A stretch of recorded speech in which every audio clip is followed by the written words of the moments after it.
Hello, I'm Tone Lanzillo, and this is Climate-Duluth. I'm really happy to have two special friends with me today that are also very special friends of the Loaves and Fishes community here in Duluth, and that is Polly and Peter Edmunds. And the reason I wanted them to join us today is because of an initiative that they have organized and have been helping run for many years called Border Partners. So it's really great to have you both here with us today. I appreciate it. Good to be here, Tone. Why don't we just start and tell us a little bit about the organization and maybe a little bit about the history. Okay. Well, when Peter and I retired from our family business, which was located in Solon Springs, Wisconsin, we decided that we wanted to spend some time volunteering in Mexico.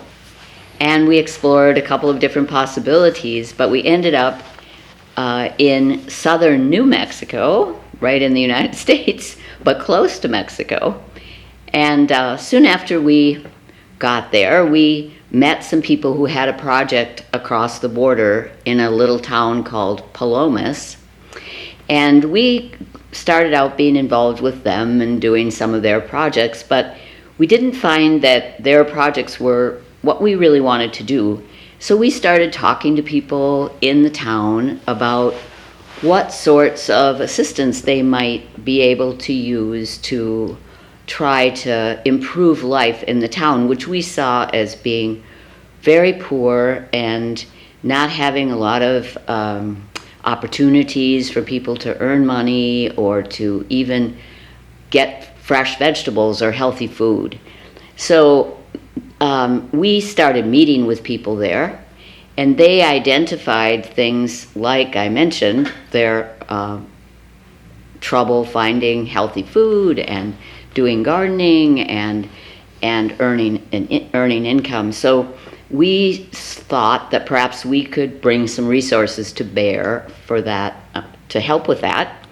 So we started out helping people make compost, mix compost with the desert soil there. That is, the desert soil is worthless for growing vegetables.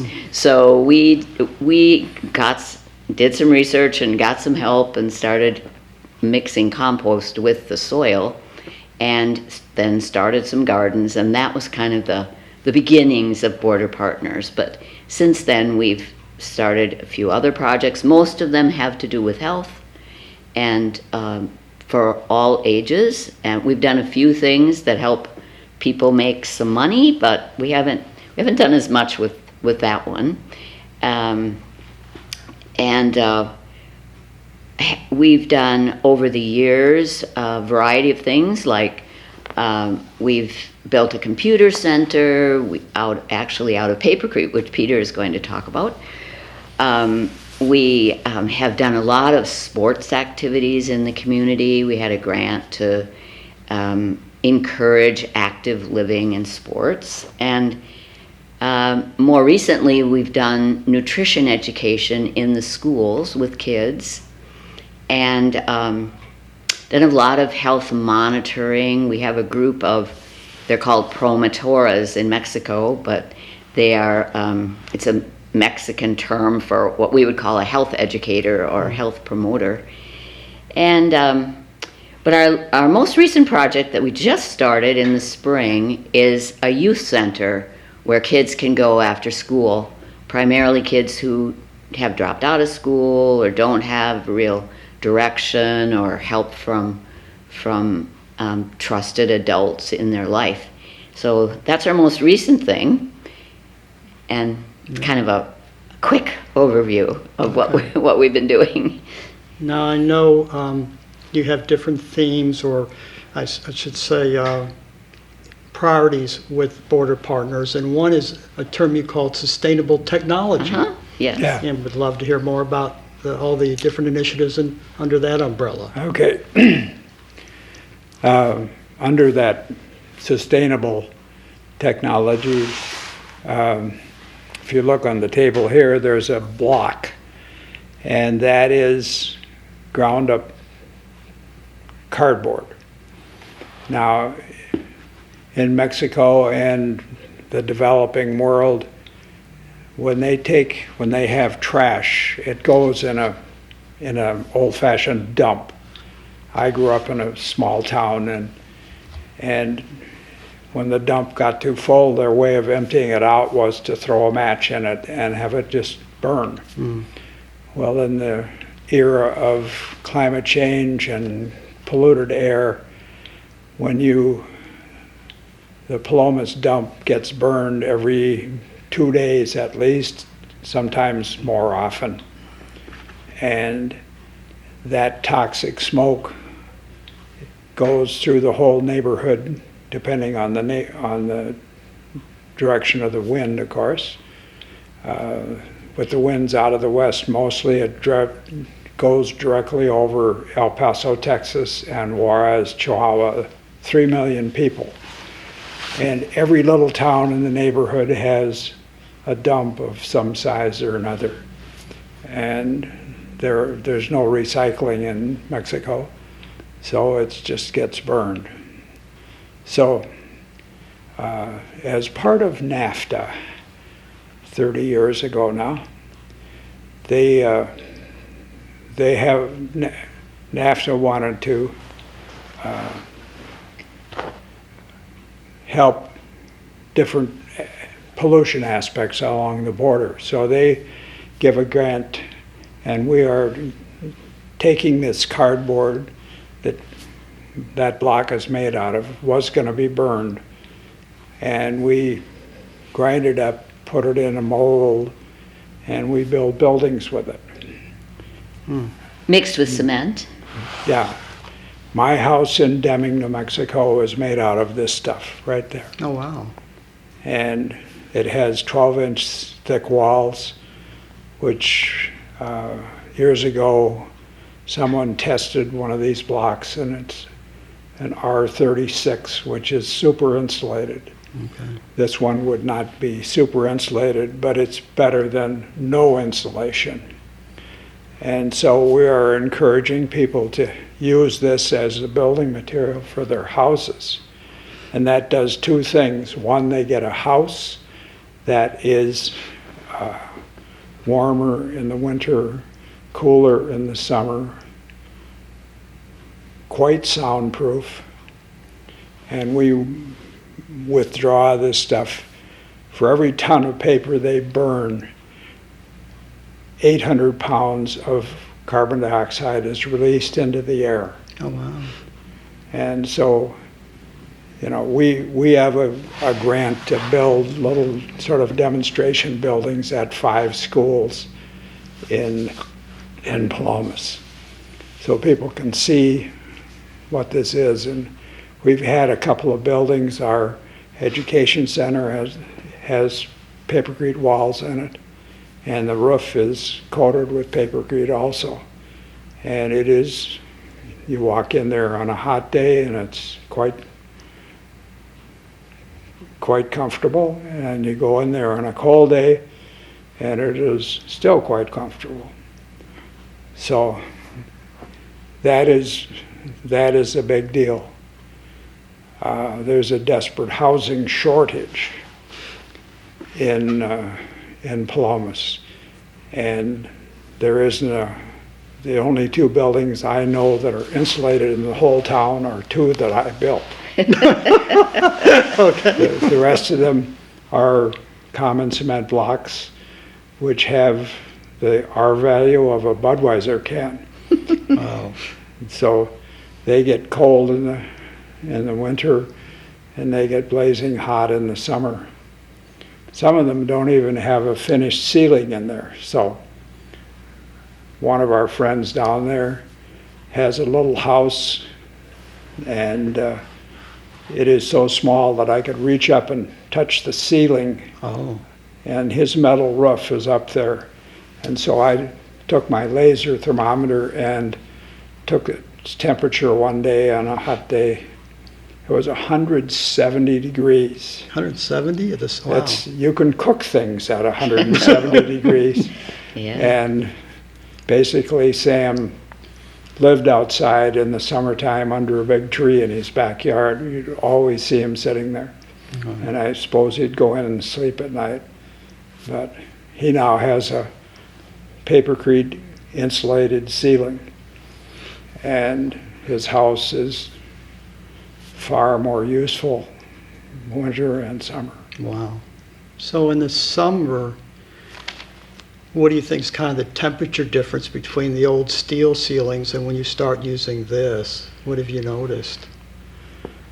Well, I was involved in insulating a roof in a store one time that was owned by the mother of a friend of ours.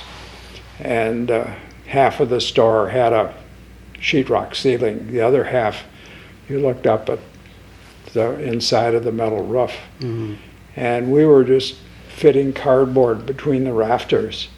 And by the time I was 3/4 done with it, the temperature dropped. It must have been 20, 30 degrees. Wow. And I was just standing on a ladder stapling cardboard in place. So it makes an instant difference. Even 3 layers of cardboard Mm-hmm. will make a difference. So this is a way, there's millions of tons of cardboard that gets burned every year. But even if you don't burn it, like in the United States, you don't burn dumps anymore. You bury things. The United States, they bury 700,000 tons of paper and cardboard a year. Okay. If you turn that in to a foot thick and 8 foot high wall, it would go from El Paso, Texas to Denver, Colorado every year. Okay. And you could build thousands of houses with that. And does the cardboard that's buried emit CO2? Yes, it does. If you just throw it in the ground and bury it, every ton of cardboard in the ground emits 800 pounds of carbon dioxide into the air. Oh. And so you've got a win-win. The climate is defended a little bit, and people have houses that they don't have to spend as much time or much money heating and cooling. And that's a significant amount of money. Yeah. People will spend, $1,000 to $1,500 a year in heating and cooling. And in a town where agricultural jobs are $25 or $30 a day, that is a significant amount of money that comes right off the top of their budget. Yeah.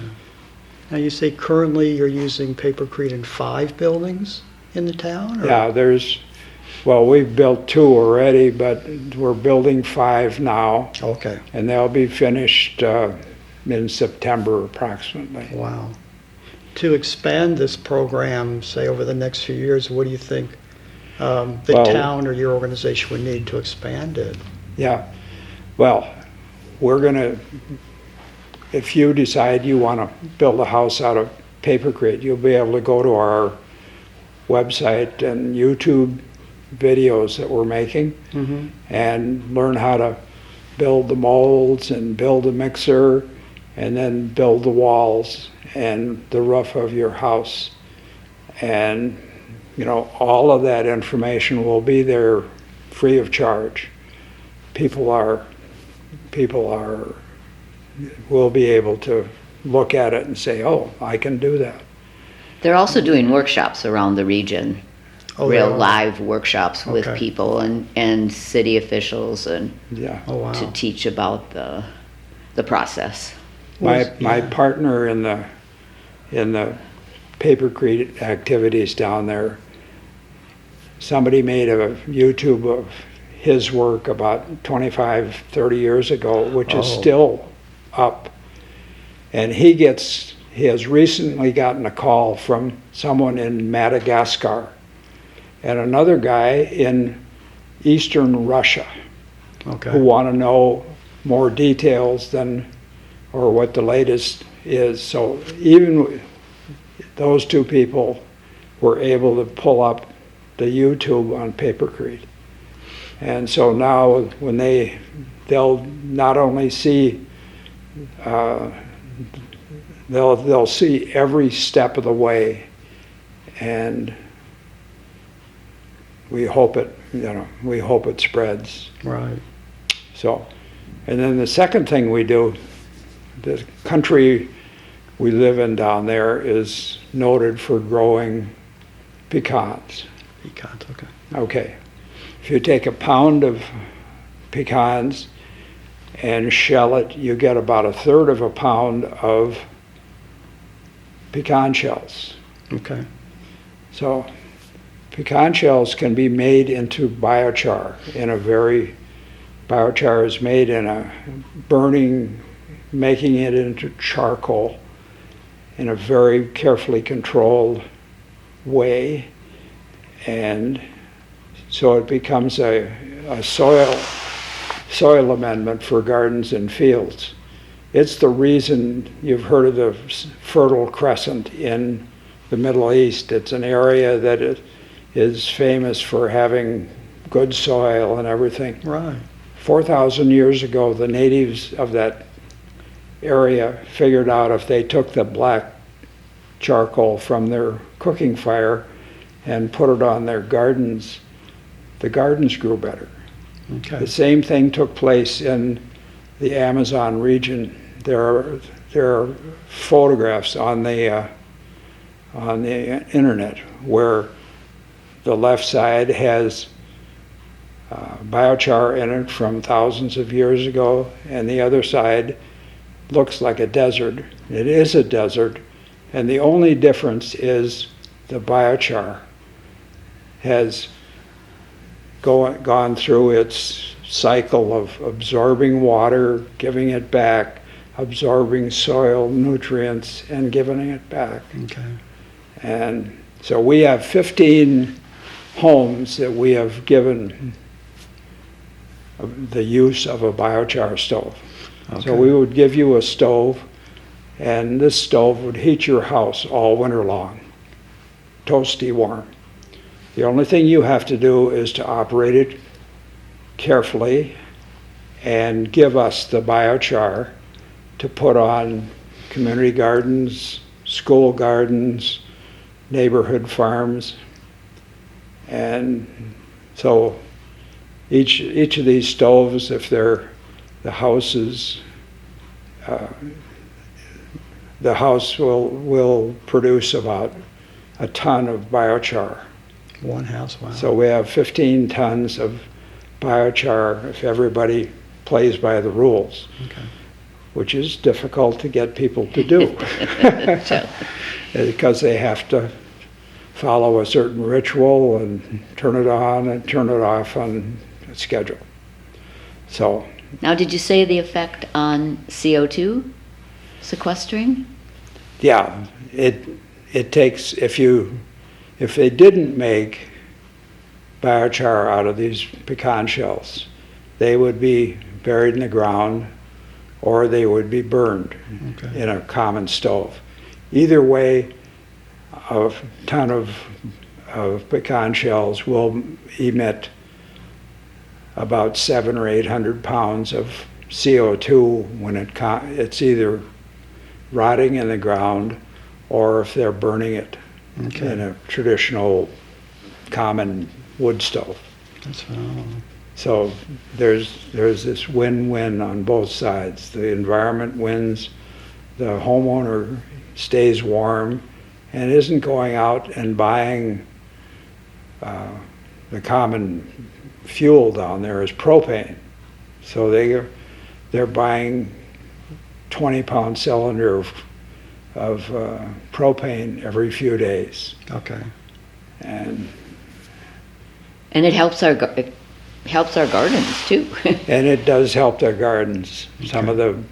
of the stove users have set up gardens in there like this. There's tests are being made. Universities across the United States, and I'm sure across the world, are testing the use of biochar, and the typical increase in crop yields is 30%. So if I give some farmer a truckload of biochar and he puts it on an acre of his field, the acre next to it is 30% less than the one with the biochar. I don't And think the I biochar mentioned. stays there forever. Forever, okay. Wow. I don't think I mentioned that we have community greenhouses where we grow crops all year round for the school that we give to schools and to people in the community. Things like chard and spinach and everything you can grow in Wow. cool weather. So you bought both the gardens, but also the garden houses, the Greenhouses. yeah. Right. Wow. So they're protected from the cold in the winter. And in the gardens, what are people growing in the gardens in that area? So, well, we grow crops that you would think of as being cool weather crops. So the things you get here in the early spring, like broccoli and carrots and chard and kale and lettuce and what else? Celery grows well in cool weather, and radishes. Okay. So, yeah. One of the things that happens, I mean, everybody likes tomatoes, but if a tomato plant gets to be, when it's in flower, if it gets to be over 100 degrees, the flowers die. Oh, okay. That's just a signal to the plant, well, I'm giving up, it's too hot here, I'm out of here. And so that's why these cool weather crops work. In the heat of summer, when the temperature is going above 100 degrees most days, from mid-May until mid-September, you have to adjust your garden to the conditions that Gotcha. are presented to you. Have you all seen significant changes since 2008 as far as weather or climate in that area? Oh yeah, they used to have. One gardener told me, he said we'd have 10 days of summer when it went above 100 degrees. Okay. Now it's over 30 days, It's 35, tripled. Oh, wow. and getting worse. It's not And- been as hot this summer, not as many days over 100, but last summer it was over 100, I bet, for 60 days. So Oh, wow. really a long period of very hot weather. Wow. For all the work and the efforts you've put into this very noteworthy project and initiative, when you look back, what are maybe several of the blessings that you didn't expect, and what are maybe several of the challenges you have all faced over the years when you look back? Anything come to mind?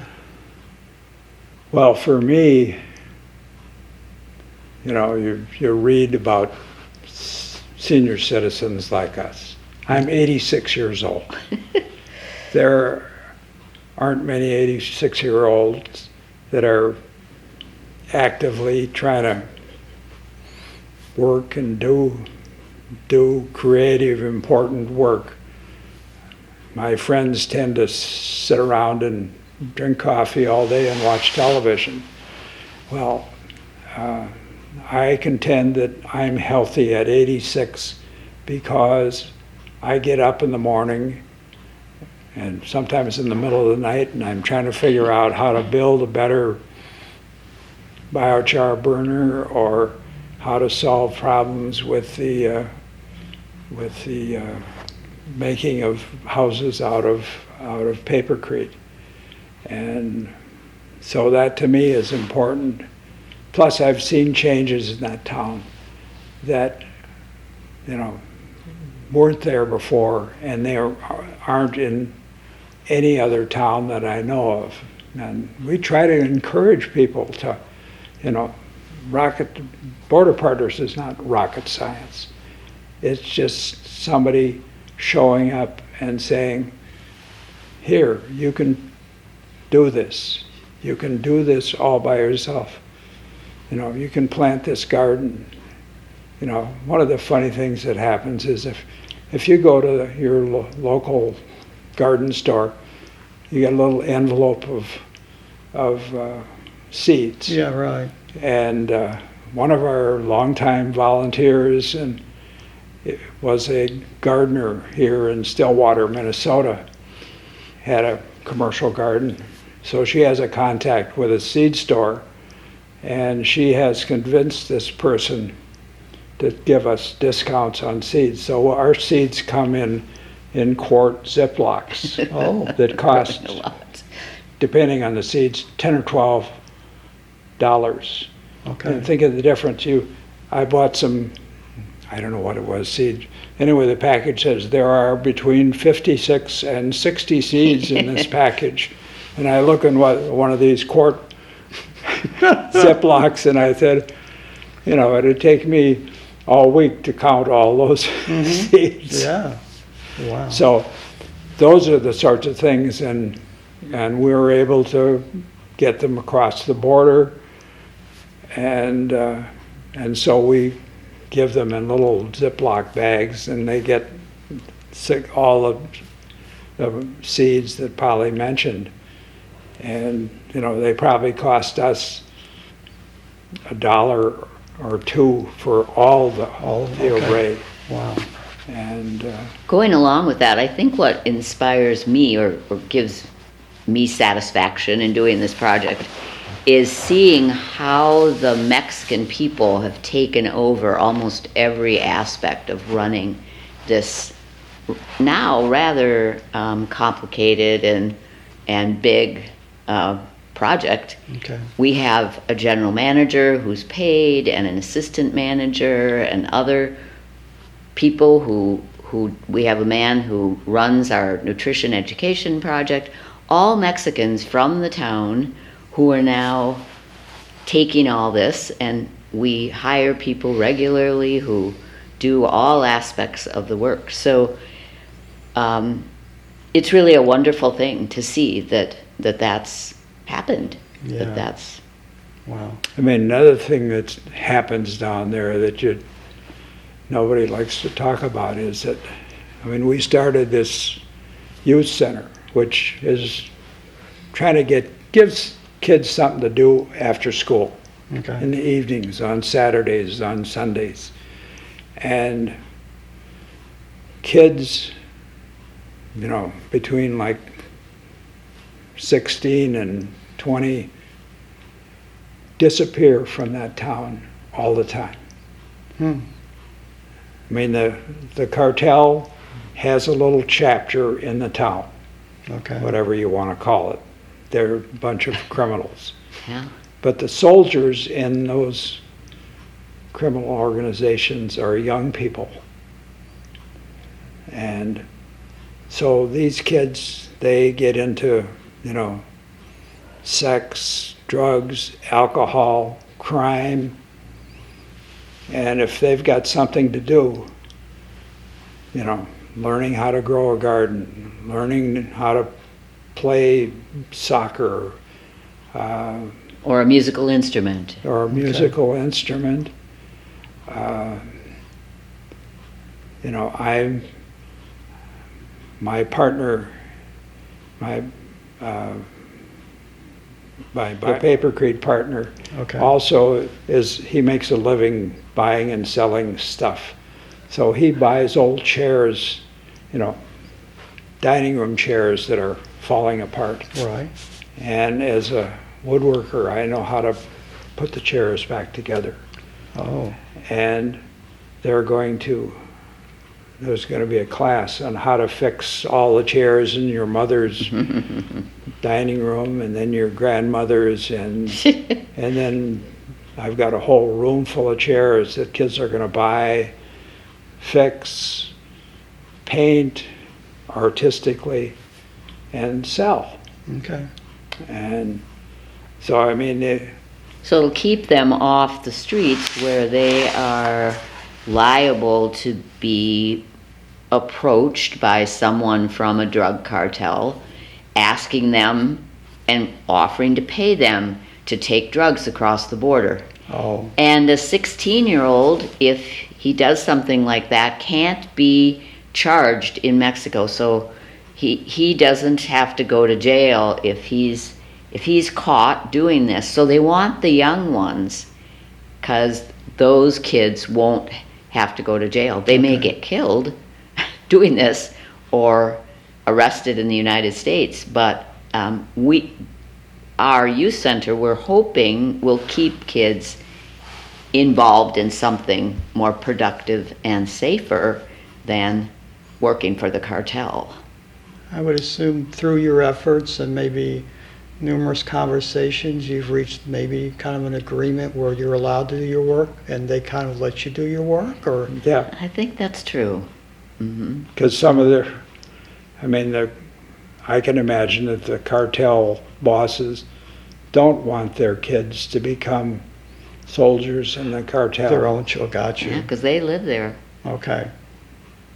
That's Well, and fine. we've heard over the years that, okay, we'll let you do this, or this so-and-so says that you're okay to do that. Right, Tells our Mexican staff that, oh, well, so-and-so, the cartel boss, said that we're okay to go ahead with that. right. So, Now, of course, I met you all because you live here in Duluth, but at this time in your lives, how much time do you spend in New Mexico and in Mexico each year now? Basically 9 months of the year down there, Okay, give or take a week or two. okay. Partly 100-degree heat, I think my brain starts to melt. I could not work outside in 100-degree heat, and these Right. people do all the time. Okay, so we're here in the summer, and we're usually in New Mexico, at least from October to May, until May. till So, May. mhm. Okay, And our two sons and their families live in here, one in Duluth, one over in Washburn. okay. So it's good chance to catch up with our family, Right. spend some time with them and have some fun. Well, I do appreciate when you're all here in the summer because I'm definitely guaranteed at least one nice meal and evening of conversation. Looking at the next year or two, what do you see coming up as far as either plans or visions for border partners or for the sustainability projects? Anything that you're looking forward to? Well, we're going to insulate roofs. Okay, That turns an oven into a living space. There's a whole lot of people on YouTube, tinkerers from every country in the world that are building things. And one of the things they build where it's hot is air conditioners. Mm. An air conditioner is, a coil and some coolant and a fan. And so I figure for between $35 and $40, we can keep the main living space of a house cool in the summertime. Okay, And so what I will do with that, I will acquire the needed parts. And then my students, they can build their own air conditioner. They can pay for it with money. They can pay for it with labor, volunteering. So it's sort of a trade. You get an air conditioner and I get your hard labor on whatever I need help with. mhm, And so I think that can be done. And we have a heater that kind of works under the same general engineering conditions. And, again, you look at it and it's it's a coil and a motor and anybody with good tools and and a sense of building things could put these together. And so I'm hoping that we can interest enough people. I mean, it wouldn't, if one of these heaters will heat your house and it's, let's say it costs a total of $75. Okay. They're paying $1,000 a year to heat their house, or they're just freezing their buns off in the wintertime. Okay. And so everybody wins. The environment wins. The family is comfortable.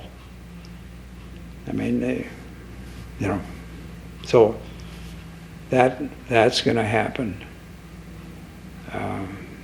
But we're going to do silly, fun things too. We're going to build robots. I used to build robots with my kids 40 years ago. Okay. And so we're going to build robots that, they can pick things up. They can reach down on the floor and pick up a pop can and set it on a shelf. Oh, wow. And they build the whole thing themselves. Okay. And so, and kids get ideas from them. And one of the kids that took one of my, the only class, robot class I taught in Deming since we've been there. One of those kids, what did you tell me, Polly? He is now the head of a department that is making self-driving cars, robot cars. And he got interested in robots from my class. Oh, wow. And so, Wow. anyway, we're going to have some fun. Yeah. Yeah. For anyone who may watch this interview or in our conversation, especially in Duluth, how could someone in Duluth either support or reach out to y'all? Are there different ways that you invite support from people, whether it's in New Mexico or here even in Duluth? Well, we have a website. Okay. It's called, you can find it by just going to borderpartners.org, Okay. and it'll tell you everything you need to know, how to get in touch with us, how to make a financial contribution, which is always appreciated, or how to possibly get involved. Maybe someone would like to come and visit New Mexico in the winter and do something with us. Okay. We'd welcome that. Cool. Before we close today, anything else that you would like to share about this journey you've all been on with Border Partners? Maybe something we haven't covered, or I know we've covered quite a bit You've today. done a good but, job asking the right questions. No. I would say to anybody, just get involved in your community. Whatever your talents are, use them in your community, because there's a need for them. There are kids in this town that are going to get in trouble because they don't have anybody to inspire them, to teach them a new skill, or just to give them the confidence that they can do things in this world that aren't being done.